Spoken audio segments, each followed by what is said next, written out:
Hop 50th Anniversary Special. I don't want to stop. You know we guarantee to give you what we got.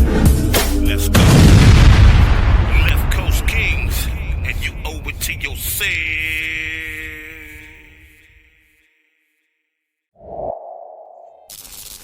What up? What up? The special edition that we was talking to you guys about. This is for the 50th anniversary, the session, things of that nature. Doc Madness, better known as Madman Smooth as well.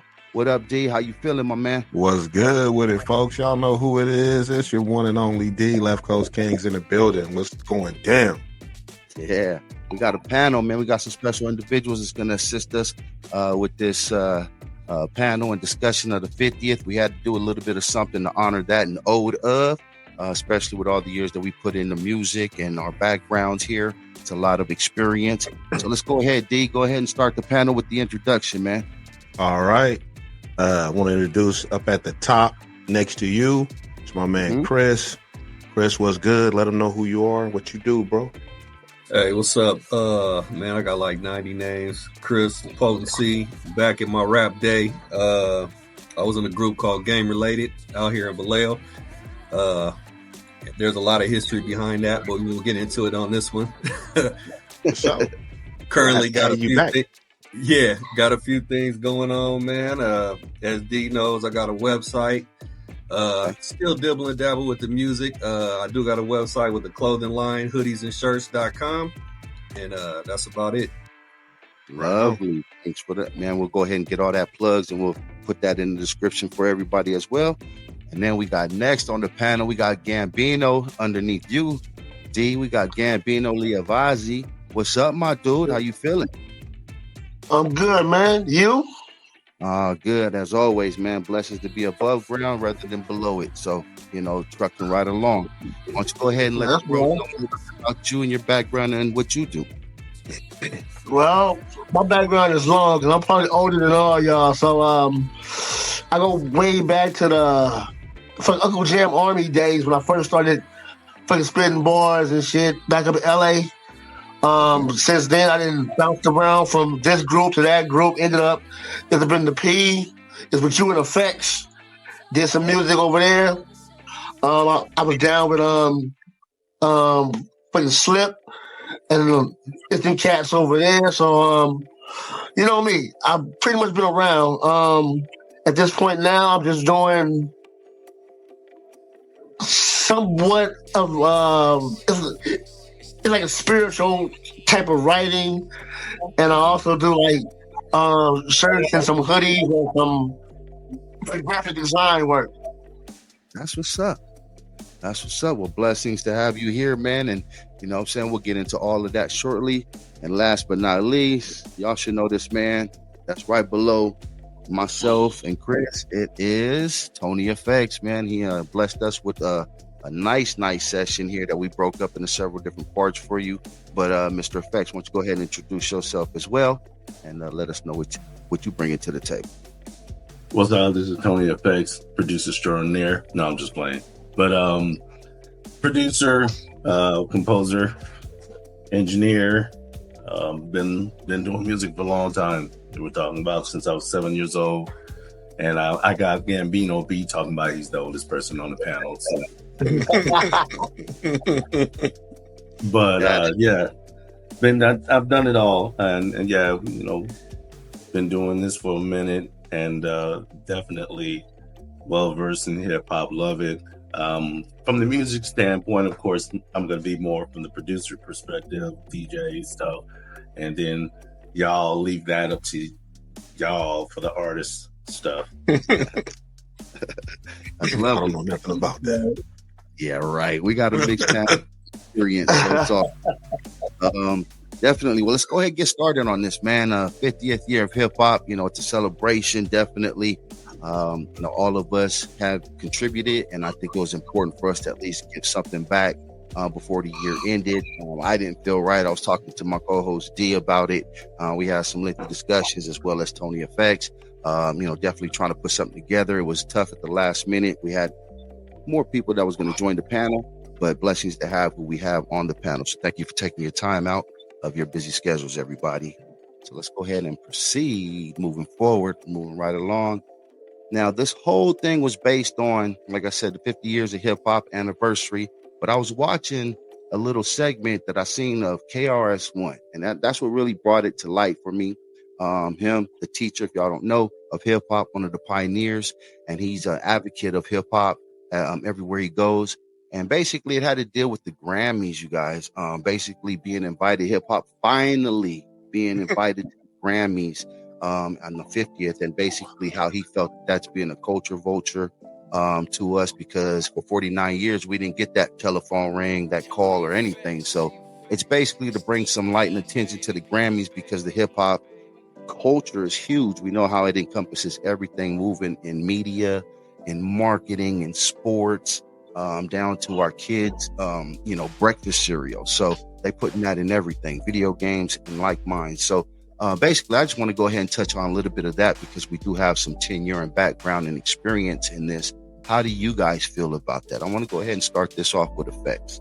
FX, how do you feel about what has transpired over the time, over the 50 years, and then some of what KRS was speaking about just, being left out and overlooked for 49 years, and then all of a sudden now they're reaching out to individuals. And just to let you know, a lot of the pioneers turned it down. So that they turned that down and said they weren't going to go ahead and disrespect the culture like that. So I'm gonna hand it over to you. Just give you a little bit of background and just give us some of the some of your take on that. Yeah, I saw that video, and I mean, he had some valid points. I mean, if you really think about it, hip hop is kind of like the redheaded stepchild when it comes to the music industry, but at the same time, it's the one that brings in the notoriety and that money. Right. So it's one of the most influential genres out of all the music in the world, period.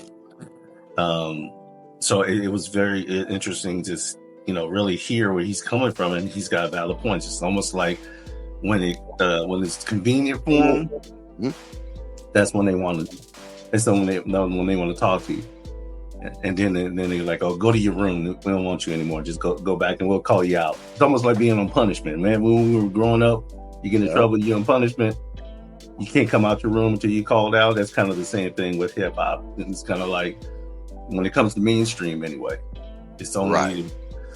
And he had some valid points. I was not mad at him at all, and I just kind of just shook my head and just like, It was almost like church.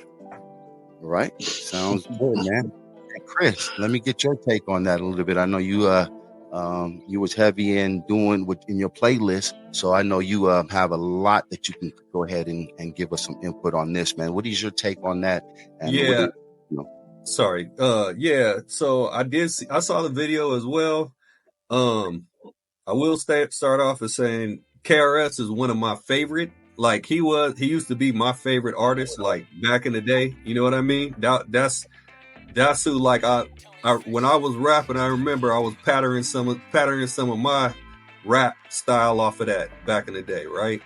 KRS is one of my favorites. Now, the way I feel about it, he did have some valid points, as FX said. I felt that as him being the teacher and one of the original old school hip hop heads, he has every right to make whatever decision he chooses, right? The only thing I feel is that it would have been nice for, as we know, everybody knows, especially all old school hip hop heads, you know about history, right? You need to know your history if you need to, if you want to be well enough rounded to be able to speak on anything you're talking about, right?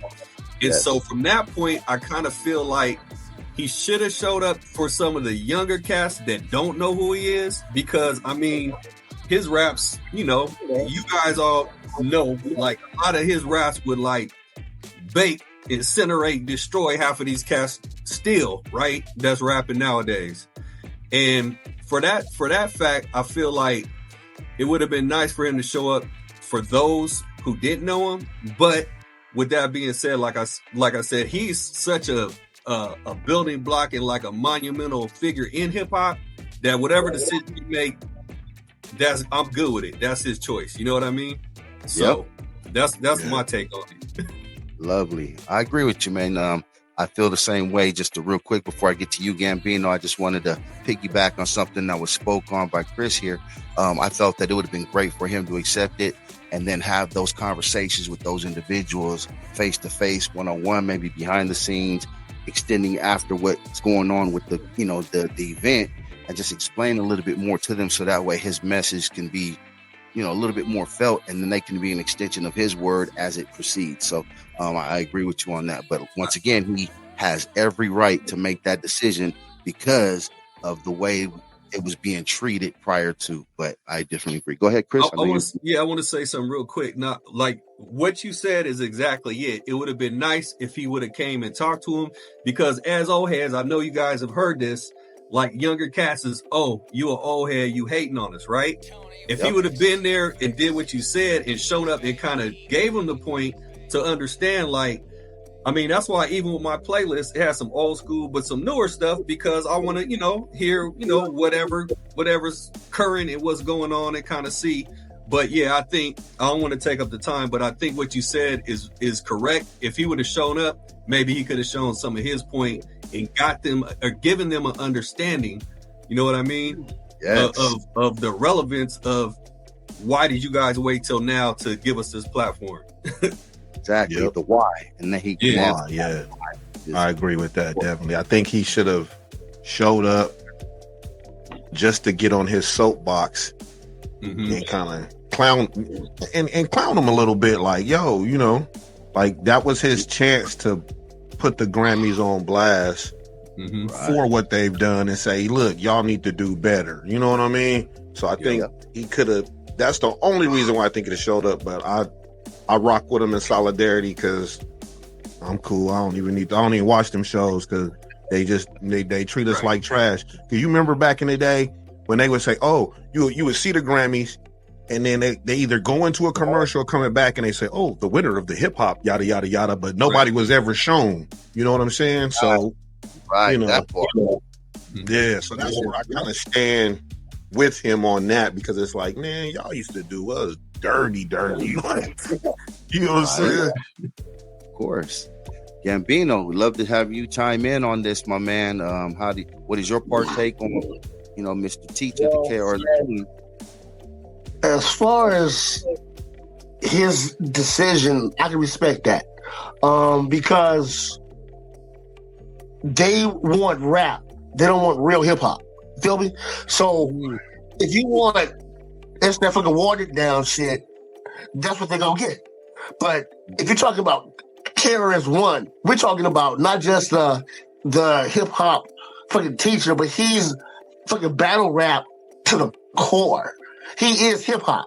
So from his point of view, it was like, you don't really want us here. You just want to fucking show us off. And I fucking agree with that. You know what I mean? That's just my opinion. Yeah, definitely, man. I mean, and everybody has valid opinions on it. And that's the reason why I felt it was great to go ahead and use that as a lead topic to, not just say, happy anniversary 50th. But I mean, this was a great point and junction that took place, because once again, the Grammys, everybody looks at those award shows outside of a lot of our community, looks at them as something as, hey, that's a great, that you're honoring me and I get to stand on that. But to be on their platform, speaking and doing that and making a point in history, because it was still represented. There were still other people that went. And I would have loved to have the right representation, not that saying a person that did. He's been part of the 50 years, like myself, 50 years. You know what I mean? Some people are only getting 20 years, 30 years. So when they represent it, there's a little piece of that culture that's missed. I know we spoke about just our own cultures. We don't have those discussions at dinner time a lot anymore as families, because it's broken up. You're eating different dinners at different times. And that was a lot of the time when we shared culture, or at Thanksgivings and these holidays where you're with older generations, where you took the time to hear those stories. That's how culture extends and keeps extending to the younger generation.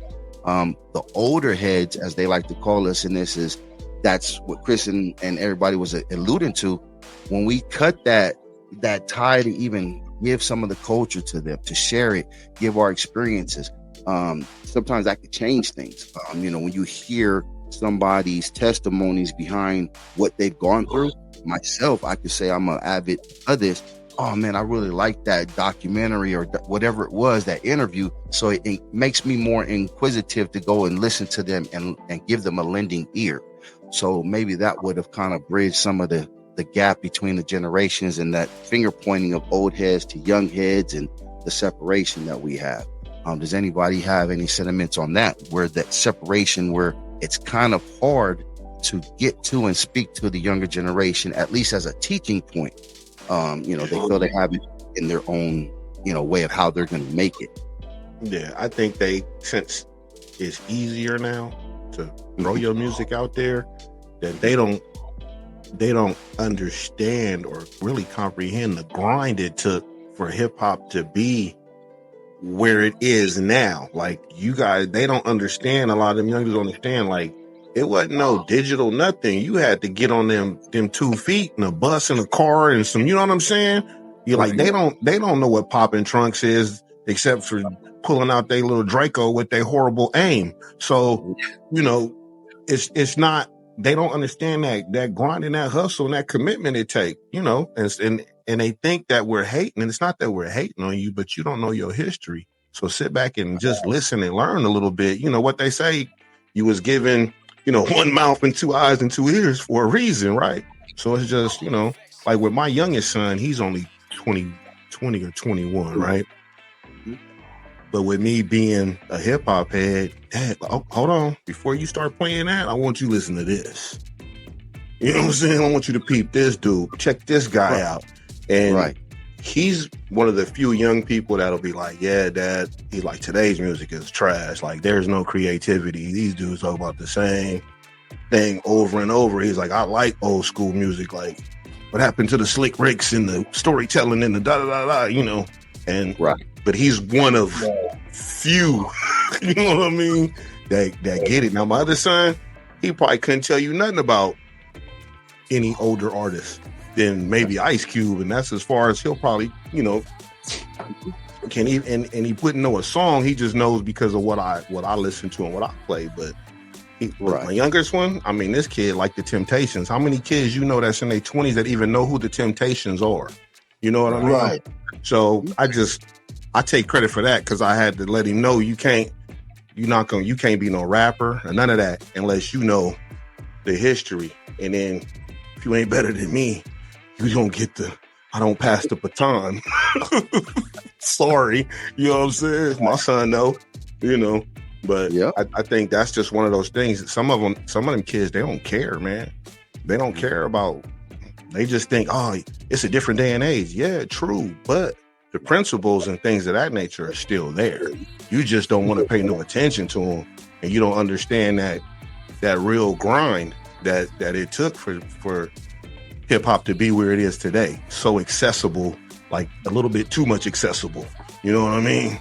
Yeah. Like, I don't think everybody deserves to grasp this culture because they don't know how to respect stuff, period. You know what I mean?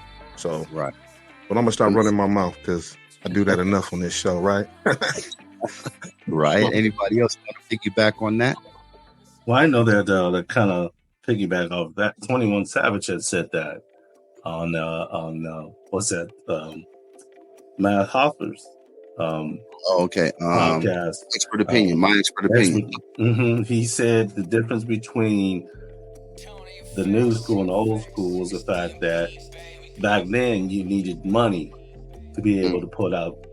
You had to get CDs. You had to pay for magazine advertisements and a street team and everything else like that. And if you didn't have that, you were doing it like we were doing it, out of your trunk, out of the passenger side of your car, whatever it took to get it out there. Where now, I mean, you have all these distributors, CD Babies, Universal, what's the other one? It just went out of my mind. But it's just so easy to put it out now. So there's that oversaturation of the genre. Also, that's what's making it. That's what's really killing it. because one of the things I used to tell is that back in the day is an artist had one album a year, maybe every 2 years. And we had to wait for that. I remember going into the record store, and you go Music Plus, Tower Records, Sam Goody, whatever. And you would say, oh, see, right now we're in December. It'd be like, so in March, Ice Cube is dropping an album. In June, Public Enemy is going to be dropping their new album, right? So we had something to look forward to now. And I'm not knocking it because it does give us also the ability to release music just like everybody else quickly. But you had something to look forward to. And you had this build up.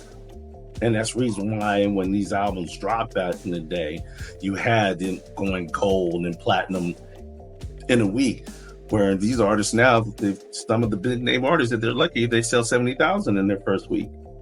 Oh yeah. So it's like, it's a trip, but I'm to piggyback off of that. It's exactly that. It's so easy now, and that it's just like anything easy is not respected. Anything that's hard is respected because you earn it, and that's the biggest difference right there. Right. That is true. That is true. Yep. It's one of my sons. He don't respect anything about what we do. Like, he don't fucking mix his music. He don't fucking master it. He just spit a verse in a fucking closet and just puts it out there. And he thinks it's slapping. They don't care these days. They don't care about fucking quality. They just care about trying to get it out. Yep. And they're saying anything on like songs now, shit that don't even fucking make sense. Right, bro. Right. I'm just keeping it, bro.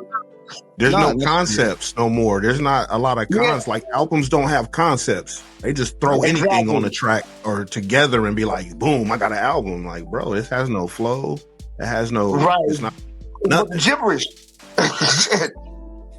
Right. And these kids do not know what fucking bars are. They couldn't spit a fucking hot 16, let alone a fucking hot 8. I don't know. I'm just fed up with them. I'm gonna keep it real. I'm just fed up with them. It's in a hot 8. No, yeah, it's frustrating. I mean, we talk hot. It'd be a hot 4 sometimes, and then they put it on repeat 17 times. You know what I'm saying? Right. So I understand. So it's frustrating to us because we grew up in an era where people put their heart and soul into an album and to bring it to life.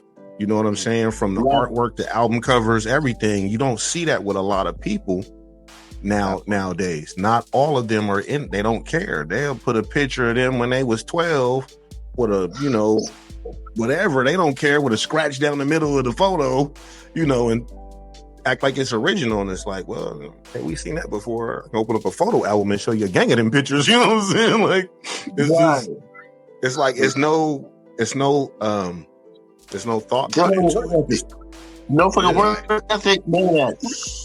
Yeah, well, they do that because really, it goes back to what you were saying, D, and then what AFX was saying. When stuff is easy, right? You don't have any respect for it. So, like, going back to how we built it. So, us, when we were doing music, it was like, you had to have money, like you said. It was hard to do, right? It was hard to find a studio, to find music, to, like, do anything, right? So, when we started, we was hunting with a bow and arrow, right? Where these kids is at today, they're at a buffet. So, they just, I like this, I don't like that, whatever, right? Mm-hmm. So, they don't have to respect for it because it's too easy. Right. I agree, definitely. I want to put a light side to this as well, so that way they don't feel like we're bashing and making. Yeah, we're not bashing. No, it's not. Some of them is on point. They appreciate and they embrace the culture and the history of it, and it's just unfortunately though they don't get heard as much as some of these other ones who aren't putting the effort and just. Well, you want me to talk about this? Okay. Right. Well, that's by design. We all know that. That's the way they want it. So it's still out there. You just got to search for it. I mean, we were searching for it when we were coming up. So it's still out there. You got to search for it. But I do want to ask this though. On a lighter side of things, the evolution of music. So we all come from that grind. We all come from the hardship. You had to have money. It was very scarce to find the resources and things it was taking to make a full album, and then the quality that you had to compete against. Of course, we know going to a 24-track studio back in the days, analog, was a lot harder than getting 99 tracks digital now. So we all know that, right? Let me ask this though. What do you guys see about the evolution and how it's been beneficial to expanding the culture of hip hop? Because I'll start by just saying this, and then I'll pass it on over to Chris. I would like to hear his answer on this. Is that I am grateful for the individuals and the youngs, because they brought a different style. They've kept it new. They've been innovative with it. And I agree with one thing that they say. I know we have the gripes on them, but it was our job to embrace them and teach them as well. And I think there are a lot of the ones and the pioneers that were in the forefront and in the limelight. They really didn't do that. They may have had a label, but let other people and didn't really embrace or nurture those artists under those labels to get them an understanding. And so we kind of did leave them out, to figure things out to themselves. Chris, if you can go ahead and just elaborate on some of what I just brought up. Yeah, I want to piggyback on that. I agree. I'll never bash the youngsters because there's some youngsters that's dope. There's definitely some that are out there that are nice, right? And a lot of it, and I could say this, like, we talk about music, but we could talk about the streets. We could talk about a lot of stuff. A lot of it is our generation's fault for not being there and not guiding in the right way, right? So I'm never going, I'll be a hypocrite to throw the responsibility on them for something that I could say, I'm not going to say fully didn't help, but we could have done a lot better. I'll put it that way. But there was a lot of the gatekeepers was dangling the keys or didn't even want to show that they had them. Yeah, you know what I mean? You took the key word that I was about to say. So to piggyback on what Doc Maddox was saying, what's good about it, or some of the good things you can see about today, is the word you just said is the gatekeepers. There's no more gatekeepers. It's easier to get discovered. It's easier to put your music out. It's easier to find, right? So that's one of the good things about it, even though it can be oversaturated and we hear so much bull that we get tired of. We like, it's a bunch of mess. But at the same time, there is some good music out there, and they don't have to jump through all the hoops we had to jump through to get music out. So that's the good thing about it. So that's what I would say, Doc, as far as what's good, today from the level it's at now, is that the gatekeepers are no longer controlling everything. Perfect. I love that answer, man, because that's so true. There was only a certain route you had to take if you wanted to make it on the next level. If not, they use the terms as underground or unsigned, and that encompassed a big amount of hip hop artists, producers, and everything that was coming up. So now those walls are being broken down because of the accessibility and the evolution of it. Yeah. So definitely right. Don't have to pay them dues all the way. You know what I mean? Right. That's what it is. You don't have to, it's easier. You don't have to pay your dues like you used to. Right. You had to really be something in order to get that chance or that shine. And now today it helps some of these guys who labels don't want to pay no attention to be heard and be seen, because they can put themselves out there and don't really have to depend on someone with the yes or no, you fit the what we looking for thing, that mold. Exactly. That mold. Yeah, that cookie cutter, boy, because there's a lot of it going on. Gambino, I got a question for you, my man. What would you give somebody as far as advice on how to utilize it properly, the methods that they have before them? I know a lot of, because it's so easy, and we can, like you said, we can go streets, we can go sports, we can go a lot of different routes. The easier the access, the less the work ethic. I'm talented. I don't have to go out there and practice and shoot 1,000 shots or, practice on my speed. time. So, but because of that, we do get a lot of just throw it out there and hopefully it sticks to the wall. It's not a selection. There was a team that would say, hey, this track, record X amount. We're going to pick 10. We're going to pick 12. Now it just seems like everything's coming out that you do without going through that process. What advice would you give Gambino to say, hey, you know what? So that way it doesn't go that route. This is a process that may be able to help where that way it's not being so overly saturated with the lesser quality. See, like you said, it's a lot easier with fucking YouTube and this stage, that stage, whatever. I would tell them, do what you do, but do it to the best of your ability. Like, sit down, fucking write that rhyme, but write it until you feel it's that rhyme. You know what I mean? Don't just put anything out that sounds good, but make sure it fucking makes sense. Make sure that the flow is right, the fucking cadence.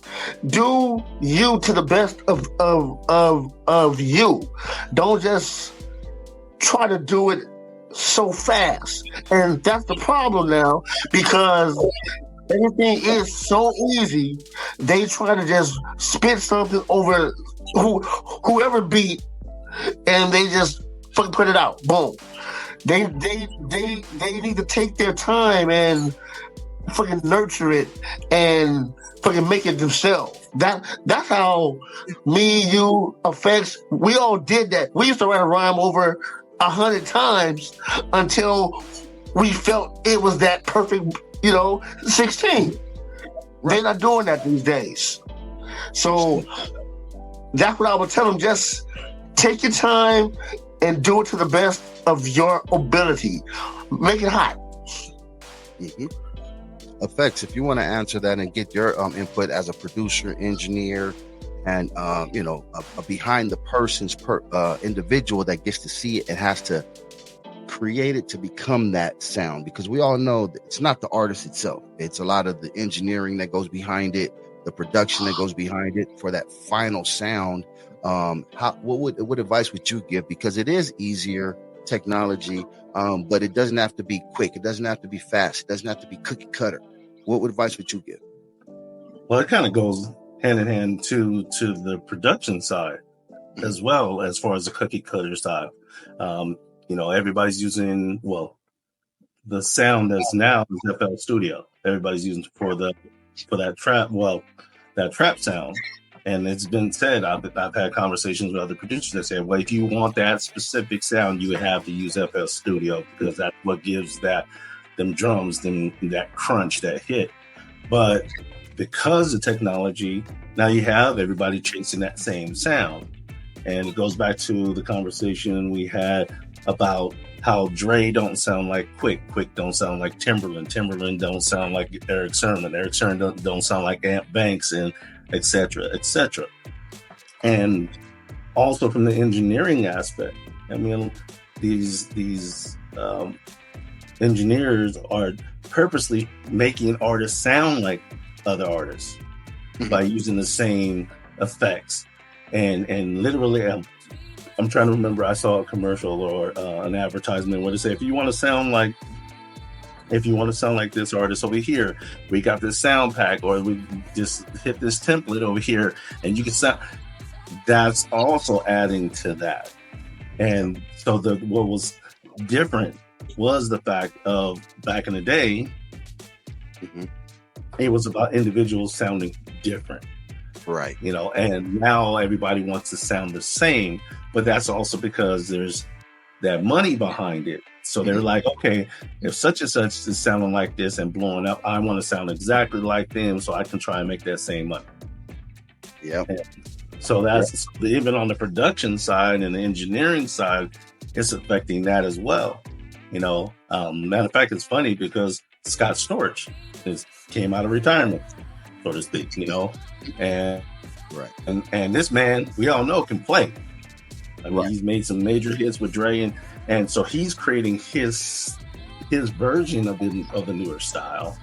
But once again, there's only so much that you can do differently. Right. because of that particular sound.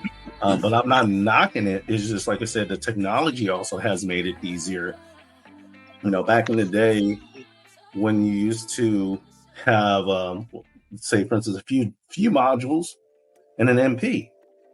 I mean, an MPC 3000, that was almost four. You know, that was three racks right there. And then you had your modules and everything, and then mics, everything. Now all you need is a laptop, a few software, and I'm not knocking it because I've been doing computer recording for a long time. So, and I've seen it, you know, transition from the half inch, 1 inch, 2 inch, 8-ats to D88s. Now, unlimited tracks on a laptop that you can get for like $400. Right. USB mic and a few plugins, and you good to go. Right. I mean, dude, I can over there. I got, well, you can't see it, but man, if I showed you some of the stuff I got, I'd be like mad. Like, man, you know how much money I paid for this stuff right here? Like, it's an investment. That's just what it is.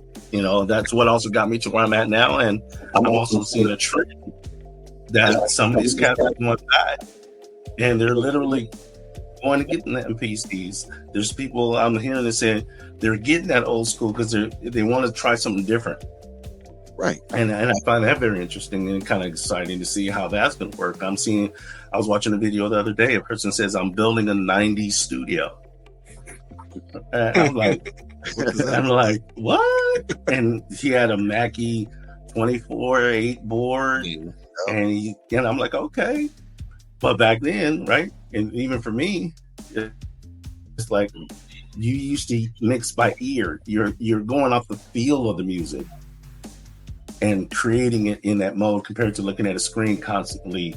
And it's a different vibe when you're creating in that manner. So we'll see how that impacts the upcoming music that we're going to hear in the next, upcoming years. Perfect. And I was just about to get into a little bit about the future of where this is all going to go, because streaming 2.0, that's going to really take over. I mean, we're already seeing that a lot in how Spotify's teaming up with major labels and it's cutting the payouts, and you're having thresholds, and it's going to be starting to be an uphill battle for artists to even get paid and respected in that regards moving forward.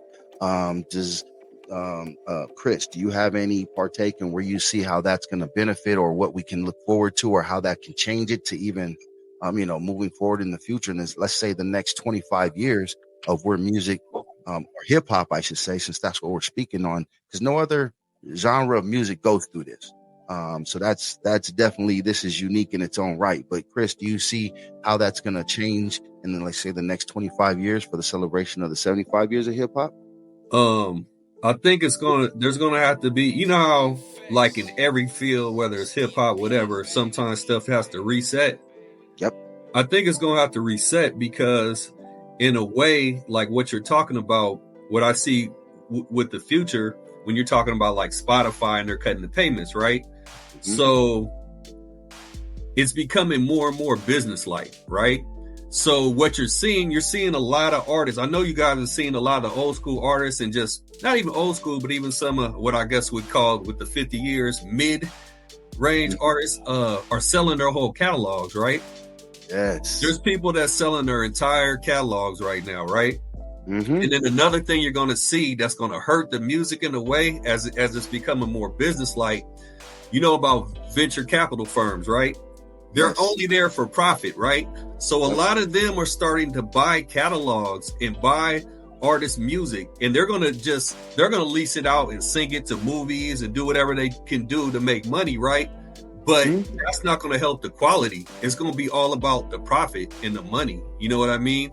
So that's why I'm saying it's going to have to be some kind of reset. If it's going to stick to the art, like Doc, what you're talking about, the art of music, it's going to be some kind of reset where, and it might just be as simple as just tours, live shows, because artists can make a lot of money off live shows now, right?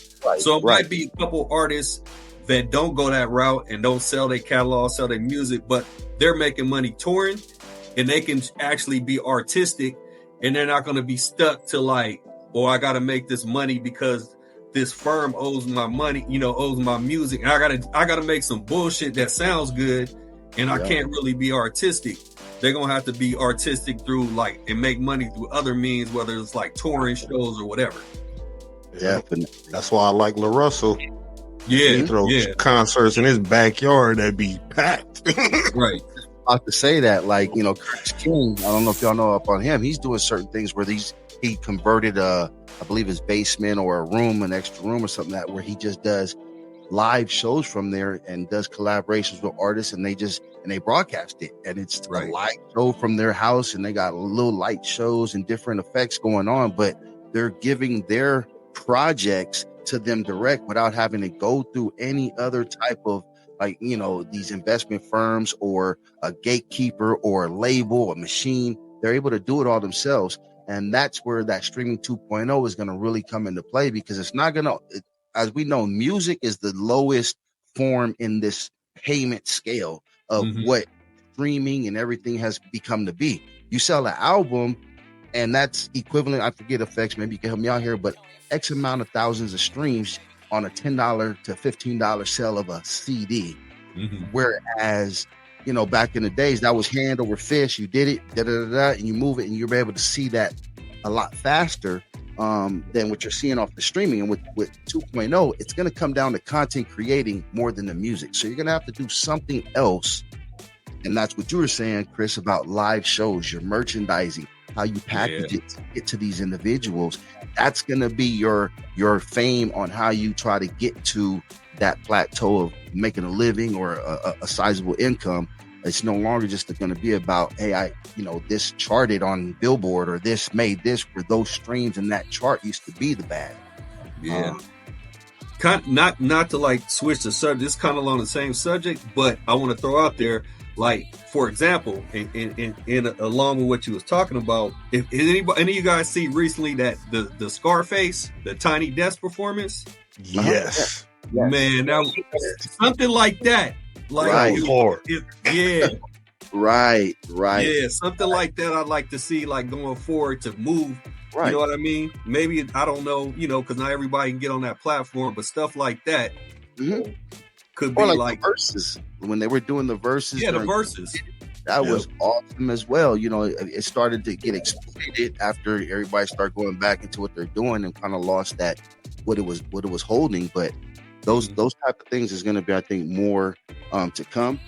Just because you can no longer just make it or become who you are, or where you want to get just off of the music alone, because it's so much.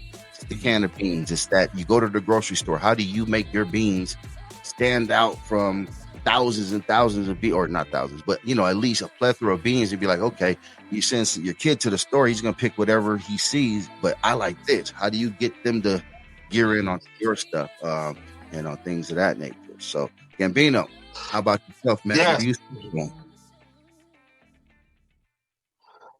Man, I just want to see everything stay the way it used to be. As far as hip hop going forward, yeah, that's a good thing. But the sound is what's not good. You know what I mean? It's like a fucking different sound is good to a certain extent, but I'm stuck in the old school era. So I'm trying to find that vibe from back in the day, or just a small hint of that feel. But the whole hip hop thing is going to keep growing and growing, and in about 10, 15 years, it's going to be someone else.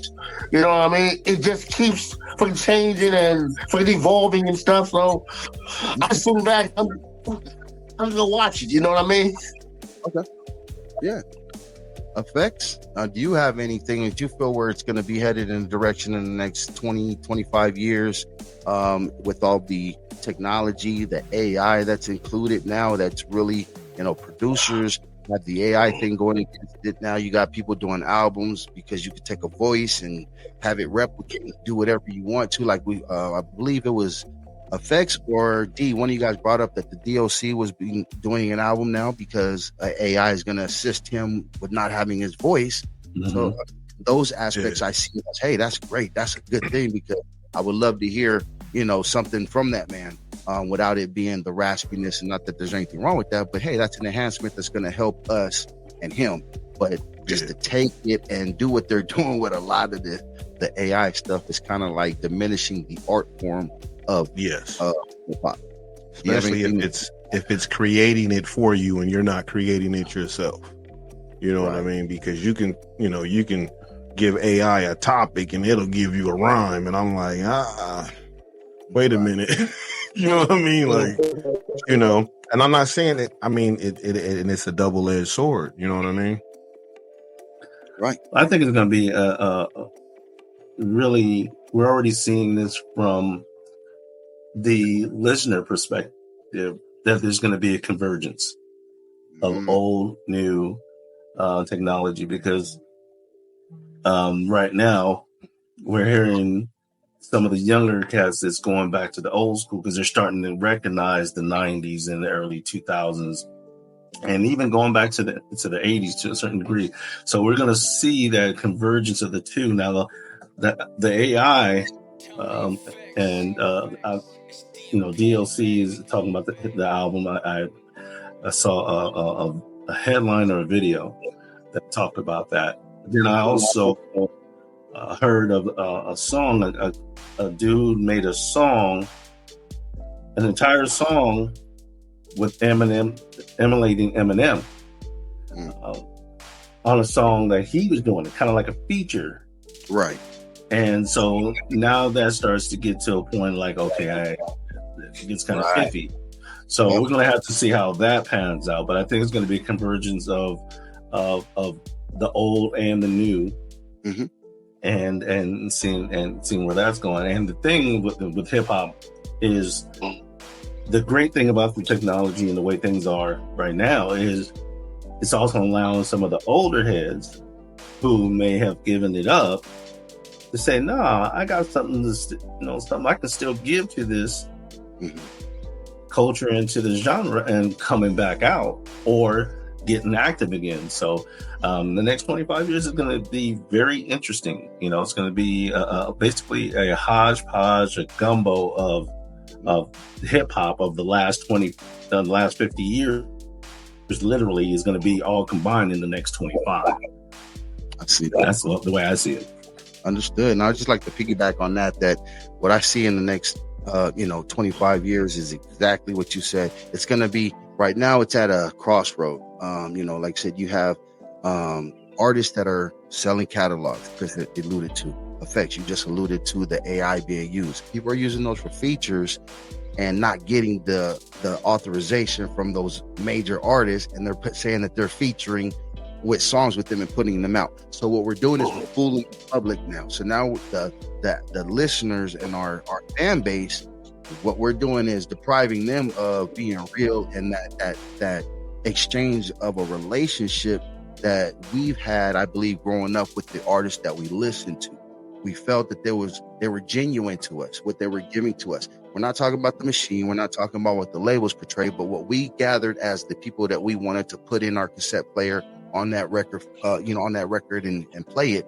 There was a connection, whether it was emotional, whether it was the way we visioned it, the voice, whatever it was, we felt it was genuine. Whereas now with AI and different things of that nature, I think it's gonna cause a ripple effect to the listeners being not so willing to give us their time.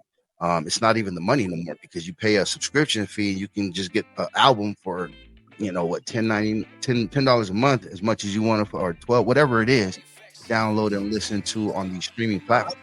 So I think it's going to be very interesting on how they try to gather that, and how they try to put a little bit of control. And it's not a gatekeeper, it's not the machine, it's not the labels. That's going to come down to whoever is putting their music out. We control that. It's going to be individually, those individuals that are putting it out to put some type of control as, I'm not going to sell this, I'm not going to give this up, I'm going to stand for this, let's not do that. And talk to our fans and let them know there's value to what we do. I think the value of our art has been depreciated. And that's the hurtful part of it to see, because it's just like your son. If you're looking at your son and you've given everything that you feel that you can to raise him in the right means, and he does something that just alters the future of his, not saying, we're all gonna make mistakes, but detrimental to be like, why would you do that? You just cost yourself that scholarship. Like what we see with John Morant, and no diss to him, but we sit back and be like, what are you doing? Right? Yeah. What's his circle? And what are those people like really trying to guide them? And I think that's where that disconnection is we want to be the homie, the friends, and be liked and not be the old heads, and give that parameters of, hey, you know what? I think this is where we need to be, and come to some type of agreements that we can feel comfortable with amongst everybody that's represent the culture. Because like I said, bro, I don't see this in any other type of music. If you look country, R&B, like they don't look, an R&B artist doesn't sit and be like, oh, that's an old head. Like they love that. They give them homage. They sit and be like, man, this person, I sung their songs. They're proud to be, a student of what they were taught coming up, or listening to their music. And I feel like now it's like there is a disconnection. As soon as you say something, it's like, come on now, let's bridge that gap. So it's going to be a trying period. Over the next 25 years, I think we're going to still come out on top, because it's a culture that can't be denied. There's a lot of strong heads. Look at what we were able to pull together just here amongst our own able bodies. So imagine once our platform grows, how that can even be on a bigger level. That's, kind of like where the Grammys situation that made me think about it on that level. So that's pretty much what I had in mind and to cover here on this 50th anniversary of hip hop, special edition of Things of That Nature. I'm going to hand the floor over to my co-host and then each one of you guys to see if there's something that you want to just throw in there as a last to sum it up. But I just want to thank you guys and everybody for giving their input and taking their time out this evening to make this happen. I'm greatly appreciative of all you. For sure. Man, I don't have too much to say, man. We want to see those comments, though. So make sure you guys like and subscribe, follow, share. I can't emphasize that enough. Share. Especially drop those comments. We love conversations. So, some of you youngsters out there watching, give us your opinion. Let's have a conversation. Let's bridge the gap. You feel me? Yeah. Chris, any last words, my man? No, I just want to thank you guys for sharing your platform. It was cool to come on here and, discuss something we all love and value and appreciate. You know what I mean? It was great meeting you guys, fellow panelists as well. So, yeah, I just appreciate it. So, right on. Right on, man. Thank you for being a part of this. I appreciate it. Gambino, what did he do? First, I just want to say thanks for having me on here. It's been real, you know what I mean? For someone that fucking loves hip hop to the fucking max. So yeah, it was a great show. Can't wait to do it again and share. Like just like homeboy said, share it. Yep. Right on. Effects. Okay. Any last words, sir? Well, I guess we can even spin off on another topic that we didn't really touch, which is as far as the underrepresentation in hip hop, right? Hip hop itself, but we didn't see very much representation of the Hispanic Latino aspect of hip hop, because people just think about Big Pun and Fat Joe. It's a lot more. But what happened to Mr. Kid Frost, La Raza, legend. You can't say that. So there's a lot more, and that's a whole nother topic for itself. But hip hop, like I said, I come from a different perspective. I always come from the music perspective, but it was the breakdance and the DJing, the break beats, and, back in the day, spinning with the DJs and listening to MCs rhyme. That is hip hop. and we've got the tagging aspect of graffiti is a part of hip hop. I mean, that is one of the 4 pillars of true hip hop. And, we can even probably have a whole nother panel going back all the way from MC Shan, Roxanne Shante to now, and seeing how that's evolved. But yeah, I'm actually looking forward to seeing how it's going to go, how it's going to grow. I think everything shakes out, just like D had mentioned Willie Nelson in the beginning. Mm-hmm. That country music, they respect their elders in regards that is no age, but we have to look at it from this perspective that pop and hip hop are the only 2 genres that's kind of like that. It's about being young, but because they're also the 2 youngest, I guess, to the point genres, it hasn't shaked out yet. So, we'll see how that goes. So I'm looking forward to it. Definitely. I just want to add something. You did bring up the Hispanic and the Latino side of hip hop, and we can't also forget the ladies in hip hop. I mean, they're very detrimental. And I was trying to get a female on the panel, because that is a big difference to where that part of the culture has gone now. We spoke a little bit about that on one of our shows of, because they were basically, you always had the first lady of some type of group, to where now they're running hip hop. So, it's one of those things that would be good to hear and see, not that, wherever it's gone, because it's more of an exploitation type of fact involved, but still the fact that now they're their own bosses. So to go from where they were and having to kind of like be made by, oh yeah, I'm stamping you and I'm stamping you, you're going to be the first lady, or you're going to roll under our crew kind of thing, to where basically right now the top sellers, if we look at it across the board, and I'm not going to say it's because they got bodies and we don't, but it's because they got bodies and we don't. So but it's still a lovely thing to see it move forward, the opportunities that now people can utilize this as something as a career. I don't know how people felt coming up, but I used to be like, yeah, I rap, and it wasn't received as something that was going to be as a career, or it was something that was looked at as, oh, you're going to make money doing that. So to see, that's just a hobby. What do you really do? That's what right. So, to see it come to this point to where now that can be actually on your resume, so to speak. I'm glad to see that. So, but this is, once again, things of that nature. We're going to have more. We're going to be bringing this panel, back at some point, individually, collectively. Hopefully you guys, will go ahead and receive our invitations and let you know everybody has an extended invite if they got something going on, if they want to bring up events, flyers, want to get on here and just like the topics that we speak about, and you want to be a part of it, man, feel free to hit us up. Definitely also, like D said, comment. Our subscribers, our listeners, you guys been very good to us about giving us information, gauging our content, and kind of like tapping in with us. So we're taking all of that into, weighing it and how we move forward. So keep it coming. We appreciate it. And we're learning as we move forward too. So this is Things of That Nature, 50 years of hip hop, and you owe it to yourself to keep tapping in, support, and showing love. Yeah, that's right. We out. Yep. Salute. Things of that nature. Things of that nature. D&P Sweatshop, come on, tell us what you talking about. Left Coast Kings, and you owe it to yourself.